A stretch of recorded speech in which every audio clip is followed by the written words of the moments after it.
안녕하세요. 디딤돌 C 언어의 짱강입니다. 이번 동영상 강의에서는 52강 함수 개요에 대해서 살펴볼게요. 함수는 특정 작업을 수행하는 코드 집합을 말합니다.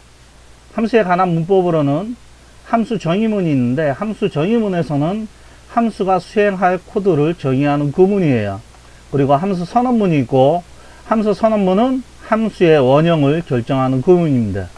그리고 함수 호출문이 있는데, 함수 호출문은 함수를 호출하여 수행하게 하는 구문입니다. 직접 비주얼 스튜디오에서 이들을 살펴보기로 합시다. 먼저 테스트를 위해 가지고 표준 입출력 헤더 파일을 포함을 시킬게요. 여기에서는 먼저 두 수를 더하는 함수를 먼저 정의를 해보기로 합시다. 함수 선언문에서는 함수가 수행하고 난 다음에 되돌려 줄 반환값을 어떠한 형식으로 할 것인지 먼저 결정을 해주고요. 그리고 함수 이름을 결정해 줍니다.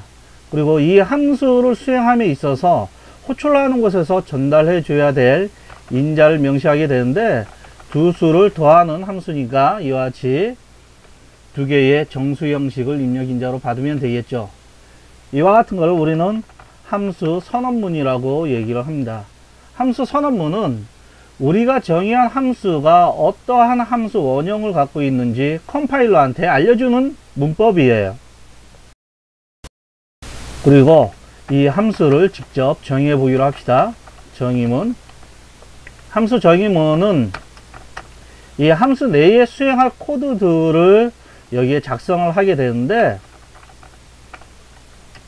여기에서는 두 수를 더한 값을 반환을 해주는 거죠. 반환을 할 때 반환할 값 앞에 return을 사용을 합니다.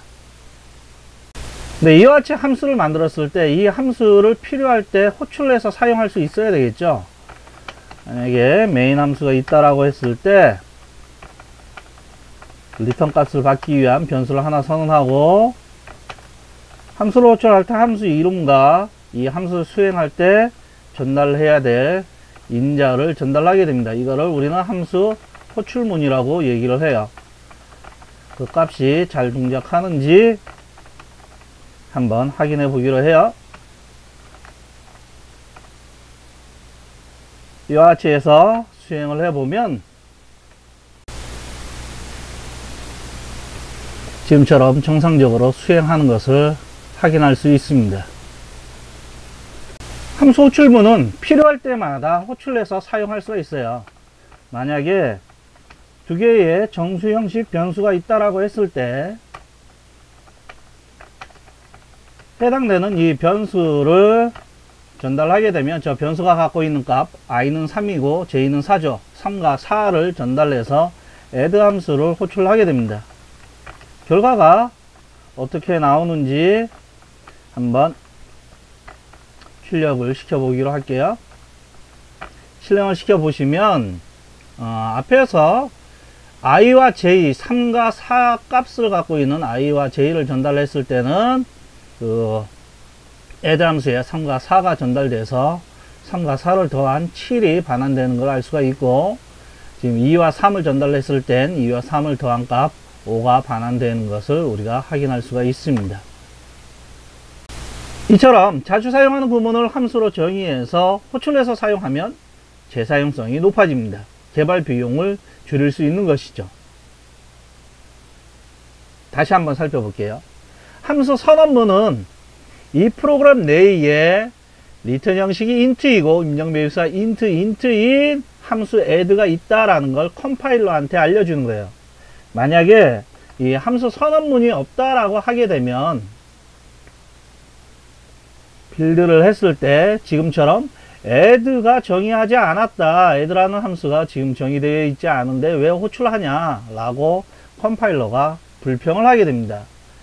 만약에 이 add라는 함수 정의문이 호출문보다 앞쪽에 있다라고 하게 되면 컴파일 하는데 문제가 발생하지 않아요. 근데 지금처럼 함수를 정의를 하고 이 정의한 함수를 호출하는 구문이 호출하는 구문이 정의문보다 앞에 있을 경우에 컴파일러 입장에서는 이러한 함수가 있다라는 걸 알 수가 없습니다. 컴파일러는 위에서부터 컴파일 해 나가는데 밑에 있는 함수에 대해서 아직 모르고 있는 상태에서 이러한 함수가 있다라는 걸 알 수가 없는 거죠. 그래서 이 프로그램 내에는 이와 같은 함수 원형을 갖고 있는 함수가 있다라고 선언을 해주게 되면 컴파일러 할 때 아무런 불평 없이 컴파일을 할 수가 있습니다. 이번에는 특정 범위 내의 정수 합계를 구하는 함수를 만들어 봐요.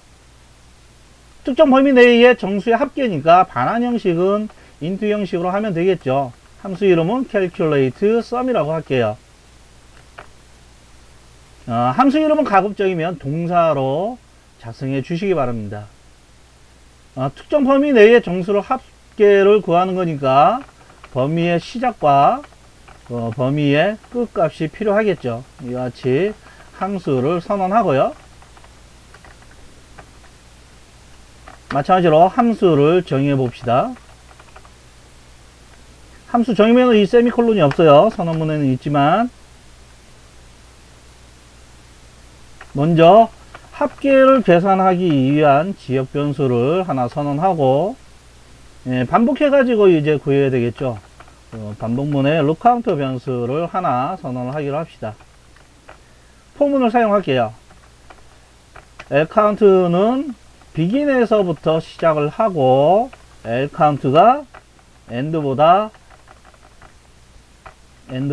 작거나 같을 때 lCount를 일씩 증가시켜 가면서 sum에 현재 lCount를 더하면 begin에서 end 사이의 합계를 구할 수 있겠죠. 그리고 구한 결과값을 반환을 해줍니다. 이와 같이 함수를 정의할 수가 있고요.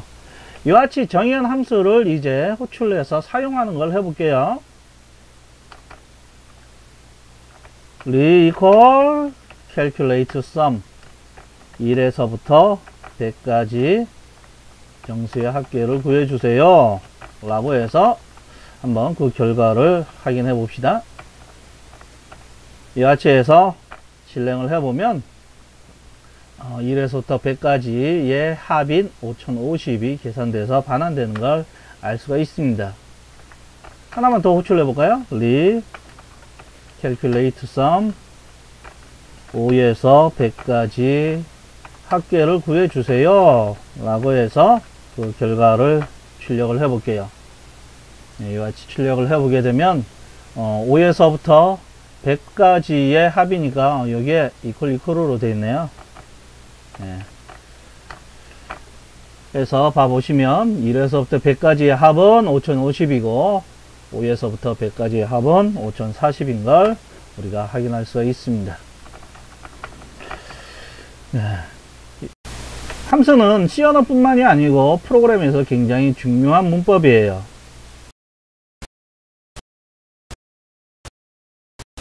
다음 동영상 강의에서는 프로그램이 어디에서부터 시작하고 언제 끝나는지 프로그램 생명 주기에 대한 부분하고 프로세서의 메모리 구조가 어떻게 되어 있는지 그리고 프로그램이 동작 원리에 대해 가지고 살펴보기로 할게요.